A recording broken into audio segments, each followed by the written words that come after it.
সহিহ হাদিসে লেখা আছে, পরিস্থিতি যখন বেশি খারাপ হয়ে যাবে তখন কোরআন মাজিদ আপনি রাতের বেলায় রাখলেন ভালো, ওতে 114টা সূরা আছে, বিসমিল্লাহ আছে, সব ঠিকঠাক আছে, আপনি দেখলেন যে কোরআন মাজিদ ঠিকঠাক আমার আছে।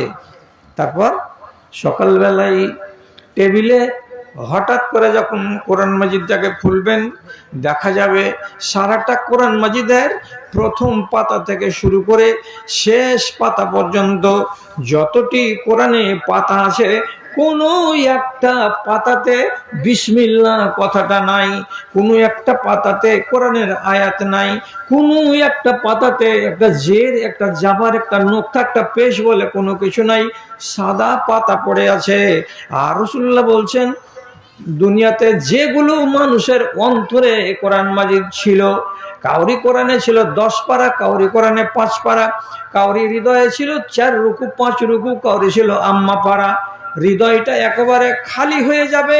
ইয়াখরুজু মিন সুদুরিন নাস, মানুষের অন্তরে কোরআনের একটা সূরা পর্যন্ত থাকবে না, সব খালি হয়ে যাবে।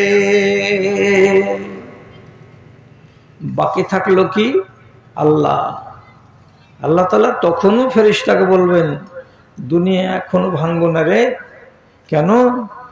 ওই জমানাতে আল্লাহ বলা লোকটা লো ক্যাটাগরির মুসলমান, লো, এতটুকুনি ঈমান নিয়ে বেঁচে আছে ও মুসলমান।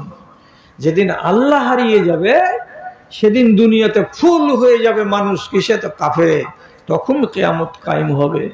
রাসূলুল্লাহ বলছেন, লা তাকুমু সাআতু হাত্তা ইয়াবকা আলা যাহরিল আরজে আল্লাহ আল্লাহ।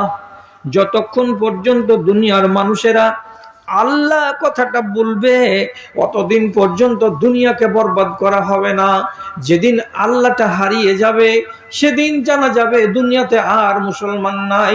তখন আল্লাহ তাআলা লক্ষ লক্ষ কোটি কোটি মানুষের উপরে কিয়ামতকে কায়েম করে দিবেন। এরা হলো সব কাফের। তো এই রাস্তার দিকে আমরা এগিয়ে যাচ্ছি আস্তে আস্তে। স্বীকার করেন, ঈমান ভাঙছে, ঈমান নষ্ট হচ্ছে, মানুষের ভেতরে পরহেজগারি কমে যাচ্ছে।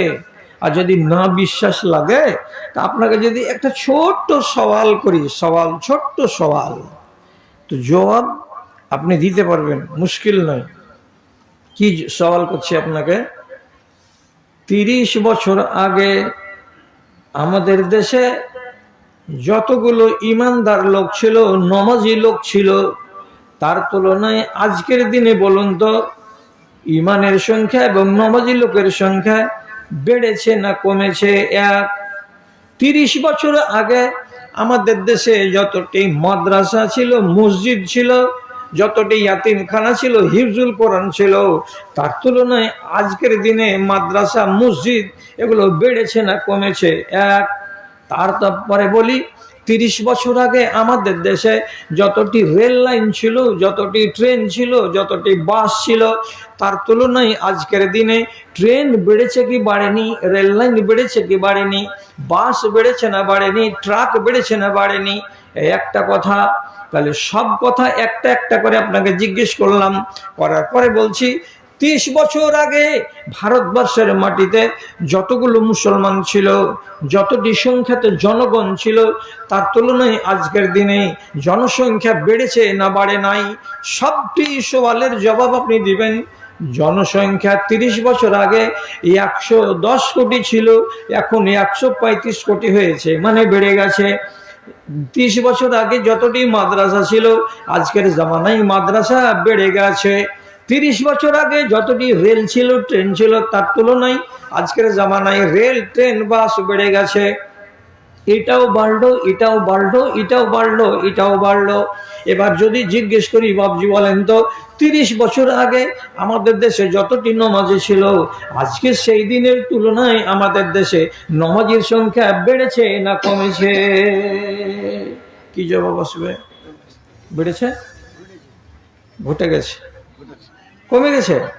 তো রেল বাসবে, বাড়বে, ট্রেন বাড়বে, মসজিদ বাড়বে, মাদ্রাসা বাড়বে, মানুষের সংখ্যা বাড়বে, সব বাড়বে, সব বাড়বে, সব বাড়বে, আর মানুষের ঈমান নিচু দিকে যাবে।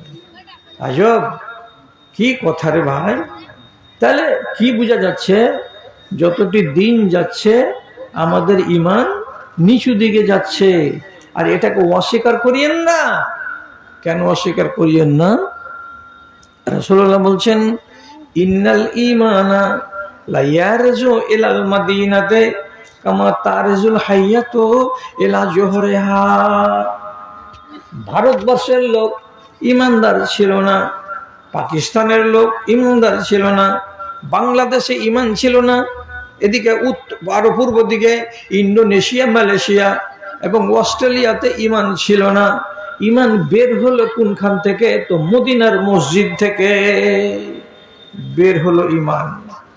এবার ঈমানের যাত্রা শুরু হলো। কদ্দূর যাবে ঈমান? ঈমানকে নিয়ে কিছু লোক চলে এলো আফগানিস্তানে, সেখানকার কিছু লোক ঈমানকে নিয়ে চলে আসলো পাকিস্তানে, কিছু লোক চলে আসলো ভারতে, ভারত থেকে ঈমান চলে গেল বাংলাদেশে, তারপরে চলে গেল ইন্দোনেশিয়াতে, তারপরে চলে গেল জাপানে, তারপরে এদিকে চলে গেল উত্তর আমেরিকা, তারপরে এদিকে চলে গেল দক্ষিণ আমেরিকা, তারপরে আফ্রিকা মহাদেশের কেপ টাউন, ওখানে চলে গেল। সারা দুনিয়াতে 228টা দেশ আছে। 228টা দেশের ভিতরে একটা মাত্র দেশ আছে, তার নাম ভ্যাটিকান সিটি। এই দেশটাতে মসজিদ নাই, মুসলমান নাই, আজান পড়ে না।